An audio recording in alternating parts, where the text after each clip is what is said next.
नमस्कार, मैं नीतीश कुमार मिश्रा आप सभी को आपके अपने YouTube channel youth the future of India में स्वागत करता हूं। कुछ निजी कारणों की वजह से मुझे वीडियो बनाने में लेट हुई। अमेरिका के संविधान निर्माताओं में से एक अलेक्जेंडर हैमिल्टन ने कहा था कि कार्यपालिका में ऊर्जा होनी चाहिए तो विधायिका में दूरदर्शिता होनी चाहिए एवं न्यायपालिका में सत्य के प्रति निष्ठा एवं संयम होनी चाहिए। साथ ही लोकतंत्र के चौथे स्तंभ कहे जाने वाले मीडिया में यह साहस होनी चाहिए कि वह दर्पण की भांति विधायिका, कार्यपालिका और न्यायपालिका द्वारा किए जा रहे कार्यों को दिखा सके। और दर्पण में भी किस दर्पण की तरह? तो समतल दर्पण की तरह, न बढ़ा के न चढ़ा के, जो वास्तविक है उसे वास्तविक दिखाया जाए। भारत की मीडिया ने बीते कुछ सालों में इतनी बड़ी प्रगति की है कि आप इसे एक वैश्विक रिपोर्ट के माध्यम से समझ सकते हैं। इसी साल 3 मई 2022 को वर्ल्ड प्रेस फ्रीडम इंडेक्स जारी हुआ,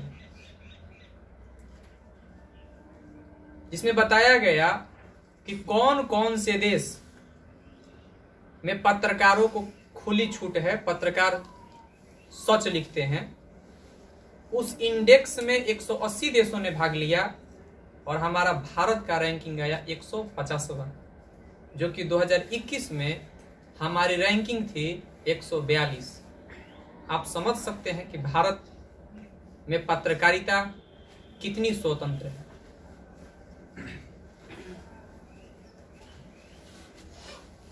आज बीते दिनों में हम लोग देख रहे हैं कि ऐसे ऐसे पत्रकार YouTube चैनल पर घूम रहे हैं जो जनता के बीच जाते हैं तो जाते ही पहला सवाल दागते हैं कि चाची कौन जात, चाचा कौन जात। बात अगर टीवी मीडिया की जाए तो मैं यहां किसी भी मीडिया चैनल का नाम नहीं लूंगा, लेकिन आप देखते हैं कि सारे मीडिया, अधिकतर मीडिया एक वर्ग को विशेष बढ़ाकर दिखाते हैं, दर्शाते हैं। भारत में एक ट्रेंड बन गई है, एक परंपरा बन गई है। आप इसको समझ सकते हैं। इसका कारण भी है कि जो आप टीवी मीडिया देखते हैं उसके जो मालिक हैं वो बहुत बड़े उद्योगपति हैं। तो होता क्या है, उसने उस चैनल को खरीद लिया उस उद्योगपति ने, और जिस व्यक्ति के, जिस नेता का दोस्त होते हैं, मित्र होते हैं, फायदा पहुंचाते हैं, उनका पूरा चैनल उसी नेता को दर्शाता है। आप मेरी बात अभी तक नहीं समझ पा रहे होंगे, मैं समझा ही रहा हूं, इसको ध्यान से समझ। जैसे मान लीजिए मैं एक मीडिया चैनल चलाता हूं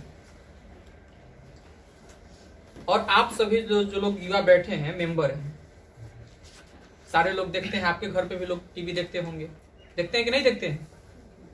तो मैं कहीं गया किसी गांव में रिपोर्टिंग करने, मैं कहा कि आप किसको वोट देने जा रहे हैं? इन्होंने कहा कि मैं वोट देने जा रहा हूं बलराम को, उन्होंने कहा श्याम को, उन्होंने कहा श्याम को, उन्होंने भी कहा श्याम को, इन्होंने कहा बलराम को, उन्होंने कहा श्याम को, इन्होंने कहा बलराम को। श्याम को ज्यादा लोगों ने कहा, बलराम को कम लोगों ने कहा, लेकिन मैं टीवी पे क्या दिखा रहा हूं? सिर्फ बलराम को दिखा रहा हूं। तो होगा क्या? मैंने श्याम को नहीं दिखाया। होगा क्या कि जो लोग देख रहे हैं टीवी, उनके मन में एक धारणा बनेगी कि बलराम जीत रहा है इसलिए बलराम को वोट दो। आप देखते हैं कि भारत में लोग हवाओं के पीछे भागते हैं, हालांकि ये काम हवाओं के पीछे ये भागने का जो काम होता है ये कचरों का होता है, लेकिन फिर भी ये सच्चाई है। आप देखते होंगे साधारण छोटे मोटे चुनाव में भी देखते होंगे, जो जीत रहा है लोग उसी को जिताते हैं। मौजूदा समय में बहुत सारे न्यूज चैनल है, उसमें एक मैं न्यूज चैनल को रात्रि में 9 बजे हमेशा देखता था। उस चैनल का नाम है एनडीटीवी और उस कार्यक्रम का नाम है प्राइम टाइम, और उस प्राइम टाइम को दिखाने वाला व्यक्ति का नाम है रवीश कुमार। आप लोग रवीश कुमार के बारे में क्या जानते हैं?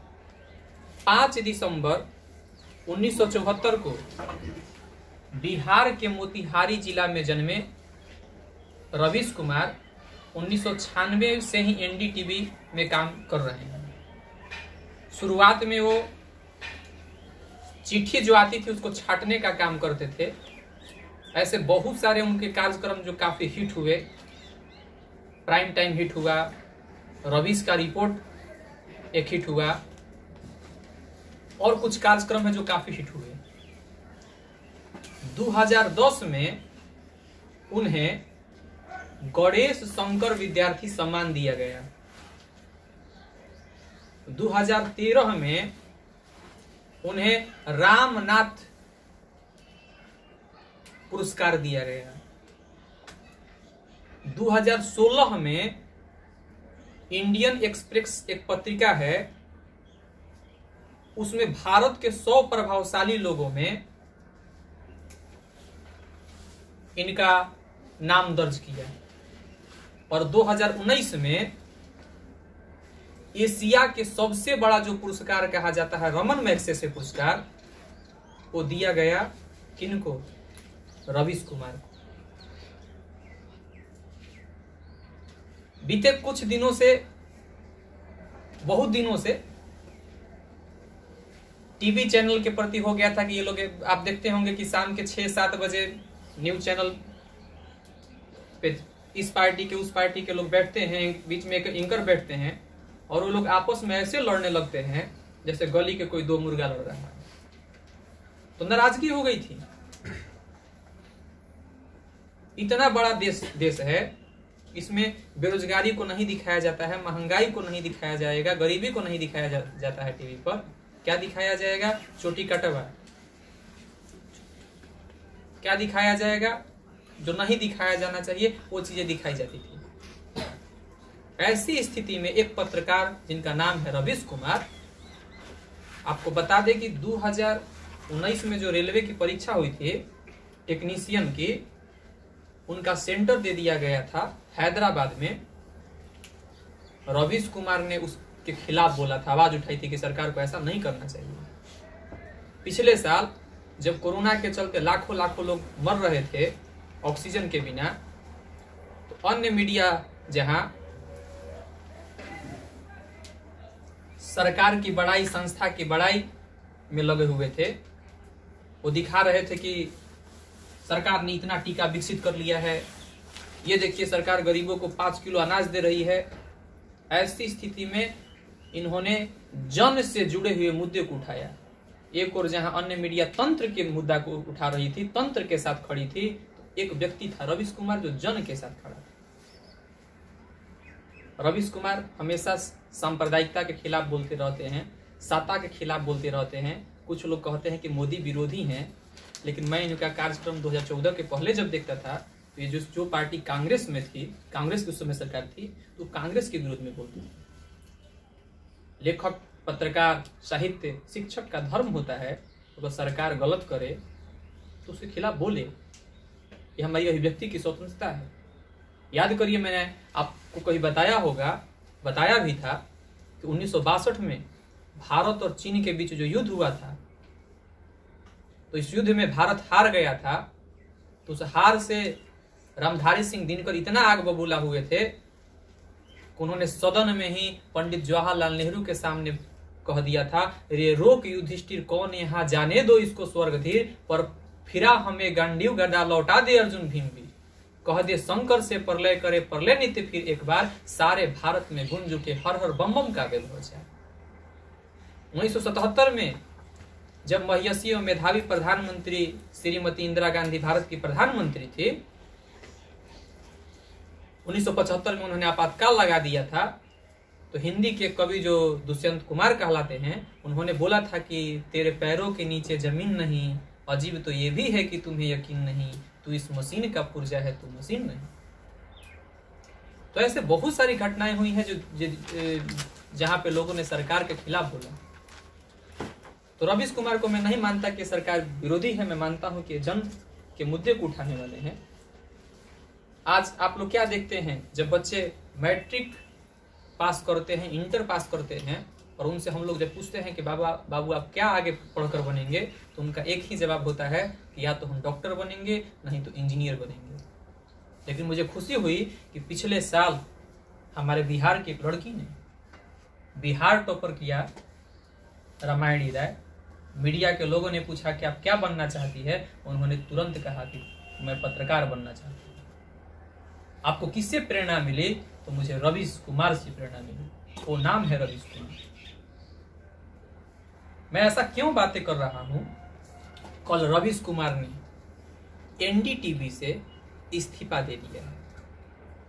बातें खुलकर सामने आ रही है कि एनडीटीवी को मशहूर उद्योगपति गौतम अडानी ने खरीद लिया है, जिसके कारण वो सच को सच नहीं कह सकते हैं, अपनी बातों खुलकर नहीं रख सकते हैं। तो रवीश कुमार ने इस्तीफा देना ही ज्यादा बेहतर सोचा। और मैं मानता हूं कि रवीश कुमार एक आजाद पक्षी हैं, वो पिंजरे में ठीक नहीं लगते।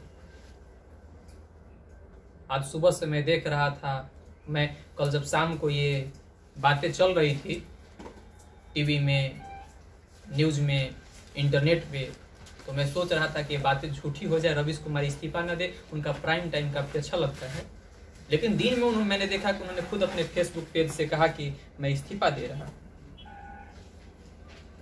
भारत में भी जितने मीडिया टीवी मीडिया हैं, उसमें एनडीटीवी एक अलग किस्म की मीडिया है। लेकिन जिस तरीका से इसकी कार्य प्रणाली चल रही है, अब ये टीवी नव भारत वर्ष बन गया है। आगे भविष्य में इन्हें इसे जी हिंदुस्तान बनने के लिए बहुत बहुत बधाई है मेरी। काफी लीक से फटकर चलती थी, लोग देखते थे, लेकिन आज ये भी उसी पंक्ति में खड़े होने की कगार पर पहुंच गए। लोग लिख रहे हैं कि एक व्यक्ति को खरीदने के लिए एक संस्था खरीद ली गई। भले ही संस्था खरीद ली गई, लेकिन उस व्यक्ति को नहीं खरीद पाया, उस व्यक्ति ने इस्तीफा दे दिया। आगे देखते हैं कि रवीश कुमार क्या करते हैं। घायल शेर और खतरनाक होता है। मुझे लगता है कि रवीश कुमार ऐसे ही अपने YouTube चैनल पर कुछ नई वीडियो हम लोग के बीच लेकर आएंगे, जो सामाजिक जागरूकता का एक माध्यम बनेगी। भारत के पहले अखबार को भी इसलिए बंद कर दिया गया था, कुछ भारतीय दरबारी ही उस षड्यंत्र में शामिल हो गए थे। और अंत में रवीश कुमार के लिए कि हम जहां भी जाएंगे रोशनी फैलाएंगे, हम जहां भी जाएंगे रोशनी फैलाएंगे, चिरागों का अपना कोई मकान नहीं होता है। तो आप सभी को बहुत बहुत धन्यवाद। जल्द ही हम लोग किसी नए टॉपिक पर आप लोग के बीच आएंगे।